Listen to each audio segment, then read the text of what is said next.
Operation ಸಿಂಧೂರ ಕಾರ್ಯಾಚರಣೆ ಮೂಲಕ ಭಾರತೀಯ ಸೇನೆ ಪಾಕಿಸ್ತಾನಕ್ಕೆ ಹಾಗೂ ಪಾಕಿಸ್ತಾನದಲ್ಲಿ ಅಡಗಿ ಕುಳಿತಿರುವ ಉಗ್ರರಿಗೆ ತಕ್ಕ ಶಾಸ್ತಿ ಮಾಡಿದೆ.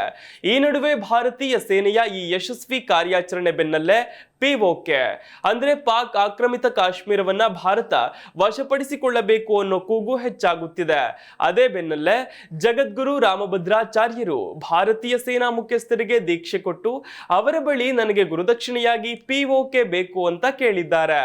ಮಧ್ಯಪ್ರದೇಶದ ಚಿತ್ರಕೂಟದ ತುಳಸಿ ಪೀಠದ ಸಂಸ್ಥಾಪಕ ಹಾಗೂ ಮುಖ್ಯಸ್ಥರಾದ ಜಗದ್ಗುರು ರಾಮಭದ್ರಾಚಾರ್ಯರು ಭಾರತೀಯ ಸೇನಾ ಮುಖ್ಯಸ್ಥ ಉಪೇಂದ್ರ ದ್ವಿವೇದಿ ಅವರಿಗೆ ದೀಕ್ಷೆ ನೀಡಿದ್ದು ಗುರುದಕ್ಷಿಣೆಯಾಗಿ ಪಿಒಕೆ ನೀಡುವಂತೆ ಮನವಿ ಮಾಡಿದ್ದಾರೆ.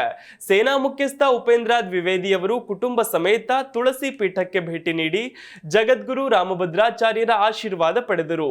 ಜಗದ್ಗುರು ರಾಮಭದ್ರಾಚಾರ್ಯರು ಭಾರತದ ಹಿಂದೂ ಧಾರ್ಮಿಕ ಮುಖಂಡರಲ್ಲಿ ಬಹಳ ಪ್ರಮುಖರು.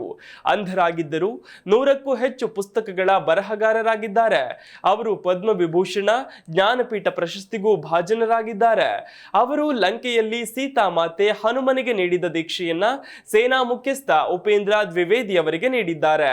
ಸೀತೆ ಹನುಮನಿಗೆ ಹೇಳಿದ ಮಂತ್ರವನ್ನ ಹೇಳಿಕೊಟ್ಟಿದ್ದಾರೆ. ಈ ದೀಕ್ಷೆ ನೀಡಿದ್ದಕ್ಕಾಗಿ ಜಗದ್ಗುರು ರಾಮಭದ್ರಾಚಾರ್ಯರು ಸೇನಾ ಮುಖ್ಯಸ್ಥರಿಂದ ಗುರುದಕ್ಷಿಣೆಯಾಗಿ ಪಿಒಕೆಯನ್ನು ಕೇಳಿದ್ದಾರೆ. ಅದಕ್ಕೆ ಉಪೇಂದ್ರ ದ್ವಿವೇದಿ ಗುರುದಕ್ಷಿಣೆ ರೂಪದಲ್ಲಿ ಖಂಡಿತವಾಗಿಯೂ ಪಾಕ್ ಆಕ್ರಮಿತ ಕಾಶ್ಮೀರವನ್ನ ನೀಡ್ತೇನೆ ಎನ್ನುವ ಭರವಸೆ ನೀಡಿದ್ದಾರಂತೆ.